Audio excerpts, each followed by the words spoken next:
आता या विचारांच्या पद्धती कोणकोणत्या ते जाणून घेऊया. विचार लहरींचा सगळ्यात पहिला प्रकार म्हणजेच बीटा वेव्स. आता या बीटा वेव्स ज्या असतात यांची फ्रिक्वेन्सी असते 13 ते 30 हर्ट्झ.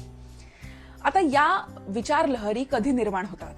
जेव्हा तुम्ही सतर्क होऊन, अलर्ट होऊन जेव्हा विचार करत असतात तेव्हा या बीटा लहरी निर्माण होतात. म्हणजेच जेव्हा तुम्ही अत्यंत सतर्क आहात, स्वतःच्या जीवासाठी तुम्ही भीत आहात, तेव्हा या बीटा वेव्स निर्माण होतात. तर बीटा वेव्स सतत निर्माण होणं हे आपल्यासाठी चांगलं आहे का?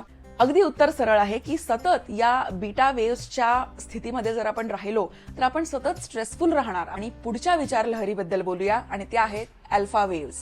अल्फा वेव्सची जी हर्ट्झ रेंज आहे ती आहे 8 ते 12 हर्ट्झ. इतकंच कशाला, जेव्हा तुम्ही तुमच्या फॅमिली मेंबर्स सोबत, पती पत्नी सोबत जेव्हा तुम्ही बीचवर असतात, समुद्रकिनारी त्यांच्यासोबत बसलेला आहात, समोर तुम्ही सूर्यास्त बघत आहात, पाणी बघताय, समुद्र बघताय, तेव्हा तुमच्या मनाला जी एक शांतता फील होते त्या आहेत अल्फा वेव्स. तुमच्या मनातले जे विचार असतात त्यांची गती थोडी मंदावते आणि विचार हे थोडेसे कल्पकरित्या येऊ लागतात. Theta waves. थीटा वेव्सची रेंज आहे 4 ते 7 हर्ट्झ. आता थीटा वेव्स कधी निर्माण होतात? जेव्हा तुम्ही झोप आणि जागेपण याच्या अगदी बॉर्डरवर असतात ना, तेव्हा थीटा वेव्स तुमच्या मेंदूत निर्माण होतात. जे लोक रेग्युलरली ध्यानधारणा करतात ते देखील या थीटा फ्रिक्वेन्सीला जनरेट करू शकतात. पुढच्या विचारांचा प्रकार, विचार लहरींचा प्रकार म्हणजे आहे डेल्टा वेव्स.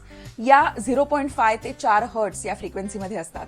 आता डेल्टा वेव्स बद्दल फारसं काही बोलण्यासारखं नाही, कारण डेल्टा वेव्स म्हणजे गाढ झोप, स्वप्न अवस्था. जेव्हा तुम्ही झोपेत असतात, तुमची बॉडी रिकव्हर होत असते, तेव्हा तुमचे विचार अगदी अगदी स्लो झालेले असतात, मंद झालेले असतात आणि ती जी अवस्था आहे ती आहे डेल्टा स्टेट.